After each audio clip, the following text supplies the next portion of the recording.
Good day, Bashar. And to you, good day. My question involves integration. Integration. More specifically, integrating. We're kind of in a little bit of a time of a earth medicine renaissance where people are seeking different ways of looking past the veil. Yeah. And we're also seeing the results of maybe not doing that with prudence or due care. Yeah. My question to you would be, do you have a standard format in which you would say one should integrate when they don't understand what they've seen? Well, it's all about frequency, it's all about resonance, it's all about vibration.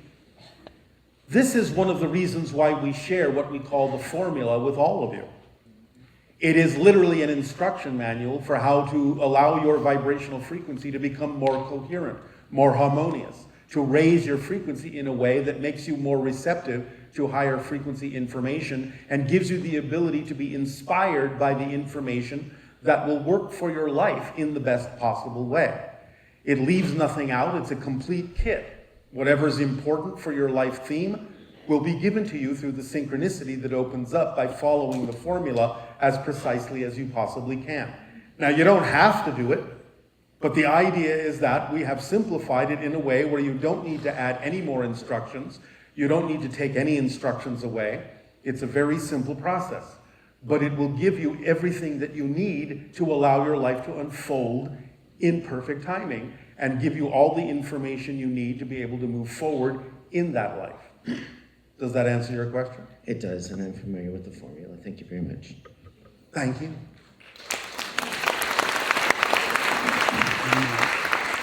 This is why we give it to you, so you don't have to overthink it or anything like that. What is it? What's the formula?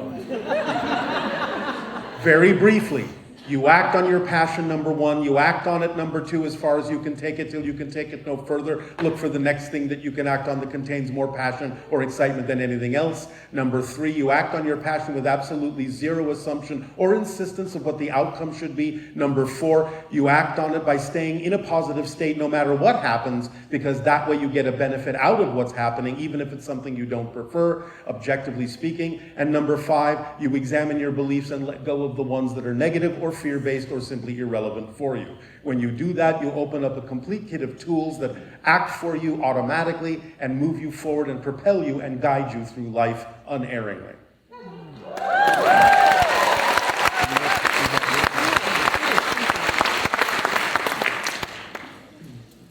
Good day.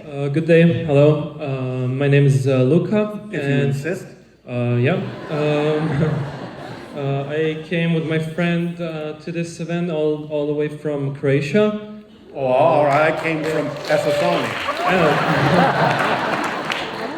I wanted to ask you, understanding that we are all channeling all the time. Yes. Channeling is something I'm very excited about. Well, you have to be excited to be in a channeling state. Yeah, of course. I know you mentioned that Sedona is a vortex of energy. Yes. That it's magnifying a place, that it magnifies the energy. It amplifies what you bring into it, yes. Yeah, and as far as I understand, when the channeling is happening, while they're always channeling, you're also assisting with that. You're amplifying your own energy, bringing through more of the Sasani energy with us. Yeah, so I was thinking, I wanted to ask you, I'm learning how to expand the energy more. I'm able to, what I do is I bring through one sound and then it starts vibrating. Yes. I'm connecting mostly with Sirius energy, and right. I was curious if I could do some channeling right now, if that's... No. Okay. That is not the time and place for you right now. Okay, thank you. Yeah, I just wanted to ask. If that's not possible, I'm going to switch directions. I wanted to ask, when I had physical, what was for me a physical experience in my bedroom. I was it was in the middle of the night, and I saw it was like an astral projection version of my room, and I saw three hybrid beings. It has been told to me by another channel that these beings were a version of the Sasani beings. So I was curious if that's how you look like as well. If it's similar to that, if you could tap into that energy. We are about 5 feet of your height, very white, pale skin, very thin. Our heads are slightly larger than yours. Our eyes are very much larger than yours. Ears, nose, and mouth are much smaller. Is that what you saw? Yeah, that's what I saw. I was surprised by how big the heads were in comparison to the body. And also the energy was very direct in my experience. But like in the sense that it was like I was just sleeping and they came into my room. Yes, well, you were in an altered state sufficient to be able to perceive them. Yeah. But one thing I want to mention, so I didn't feel anything like I know you've said that first contact experience is that the energy will be rising and all that. So I presume that because I was in an astral projected state, that's why I didn't feel like the energy didn't feel so intense as perhaps you had Yes, said. of course. Most of the encounters take place in a slightly altered reality, so it won't overwhelm you. Okay. Thank you. Thank you. Thank you. Hello. And Hi, good Bashar. day. Good day. Thank you so much for coming to share with us today. It is our passion and our pleasure. Very excited to meet you in person, sort of. Well, you're not meeting me in person, but thank you for the sentiment. Okay, I have a quick question about what you discussed earlier. We always talk about what's above us in the hierarchy from over soul to... Is there anything below us? Do we create, like the soul creates us, do we create any lower consciousness beings? You have a reflection or an echo of something lower, but in terms of the idea of density, there isn't really anything below you. But you have created a reflection of things. You have created a reflection of things to appear as if they are. I see. Now, even unto the idea of what you call your subconscious and unconscious, many of you define these things as if they are below your conscious mind. They're not. They're above it.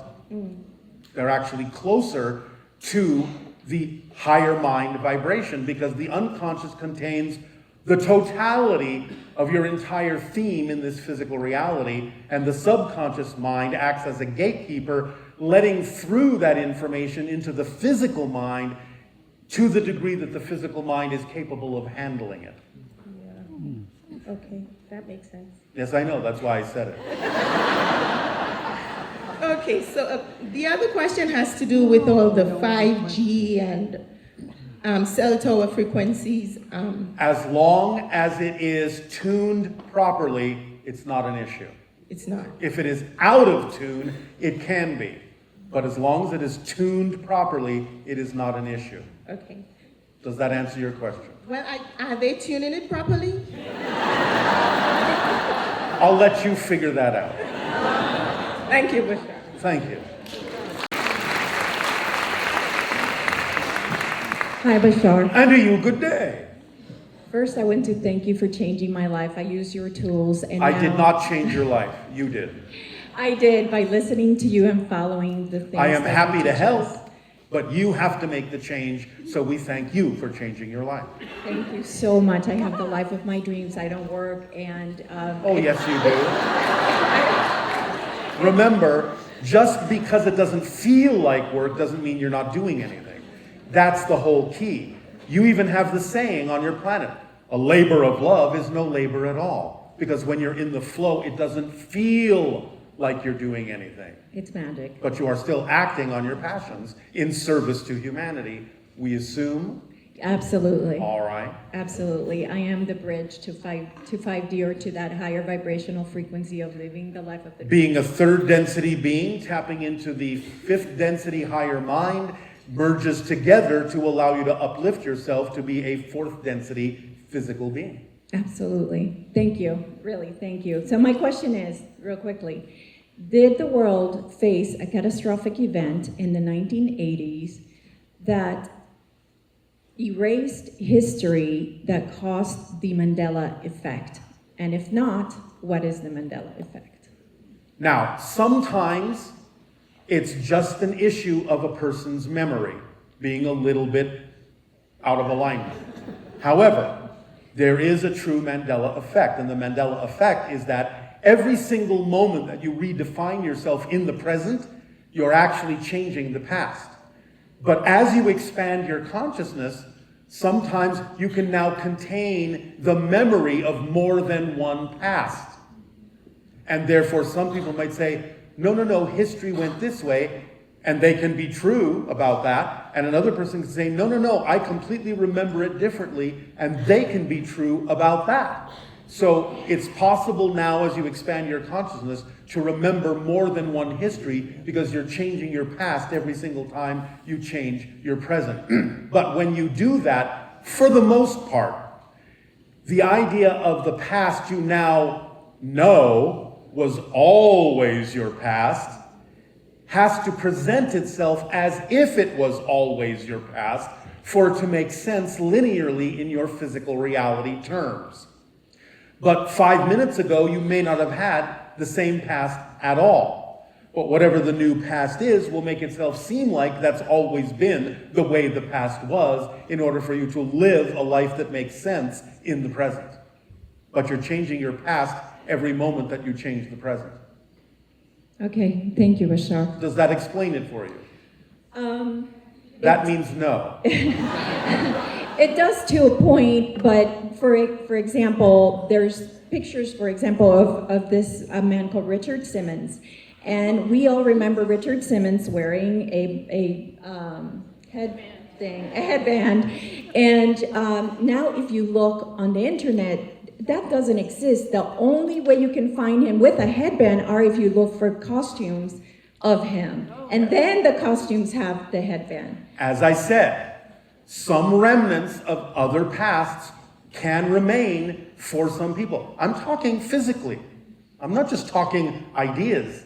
I mean literally, you can find, shall we say, fossils of the old history interpenetrating your modern history because you're expanding your consciousness, and sometimes you're capable of seeing more than one history because they're all true. Okay. Does that help you? Yeah, absolutely. All absolutely. right. Thank you so much. You are welcome.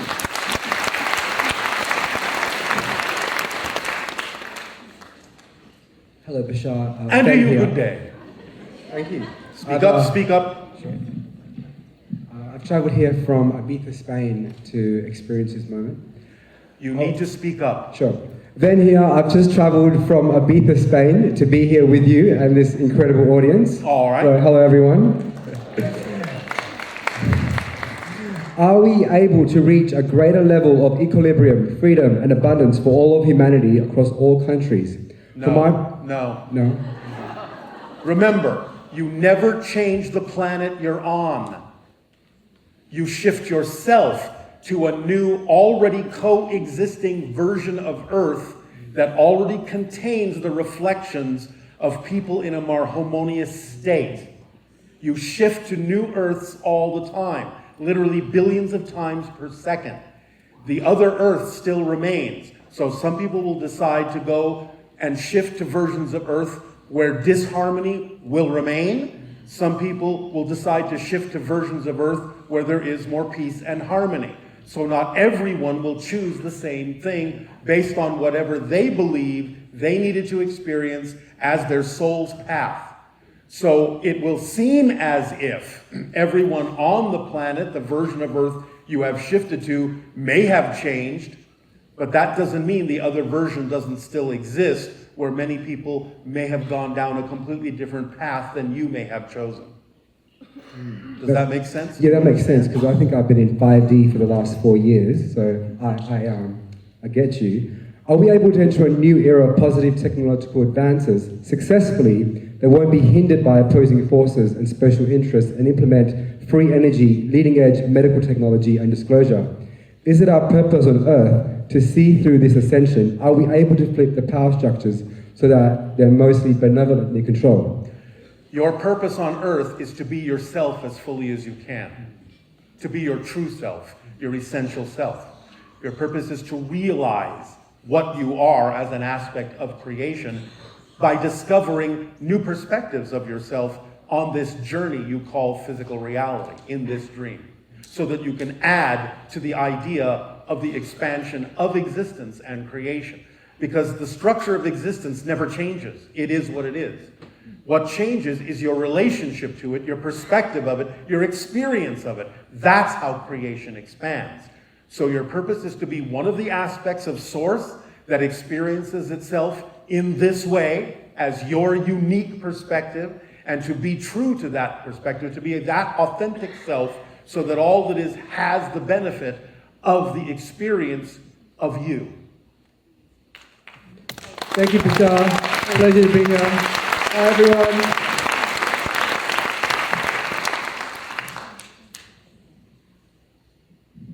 Hello, Bashar. And to you, good day.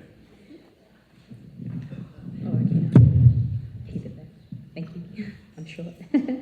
I think a lot of people have asked a number of questions that were already on my mind, and I'm hoping you can help me demystify something of a personal nature now. All right. So, in 2015, I went through what people would call a really expansive spiritual awakening experience. Yes. And the way that I experienced that was it was an overnight transition. I went from having very little awareness to literally waking up the next morning suddenly feeling like something had shifted. It can happen that way because something has shifted. And to this day, I mean, I have questioned, was it a walk-in experience? Did I have a near death? Like, what actually happened that night for me?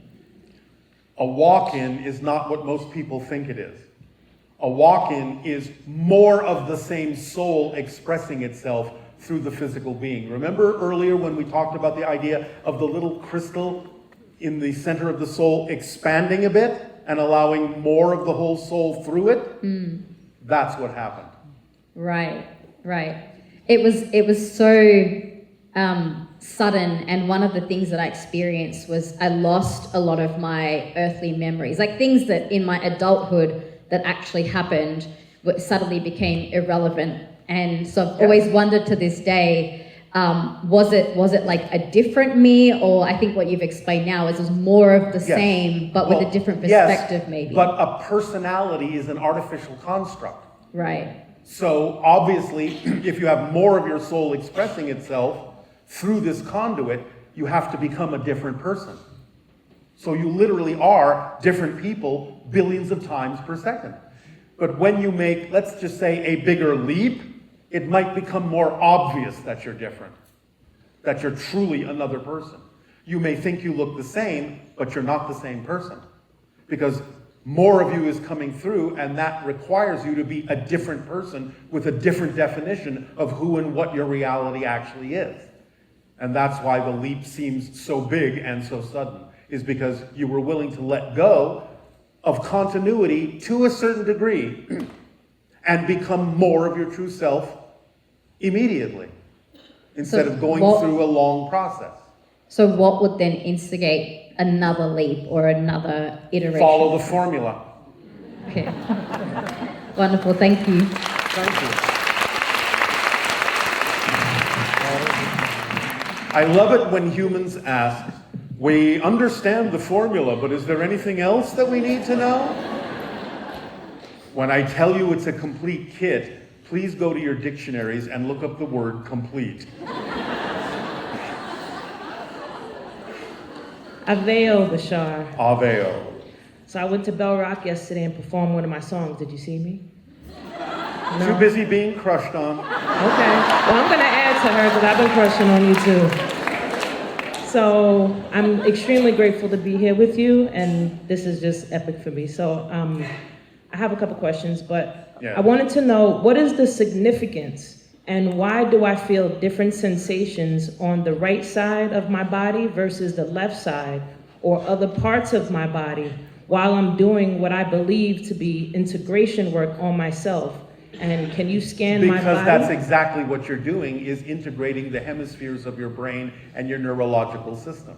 So you're feeling the differences that were there between the left and the right side, and you are feeling the integration happening in a neurological way. Even though it's in like extremities, like my legs or my arms? Yes, well, again, you are bilateral. You have a left and a right side. Therefore, when you are working on the idea of integration, you are feeling the neurological network of your body accepting the new frequencies and getting used to allowing those frequencies to flow along your nervous system. Oh. So you'll get used to it.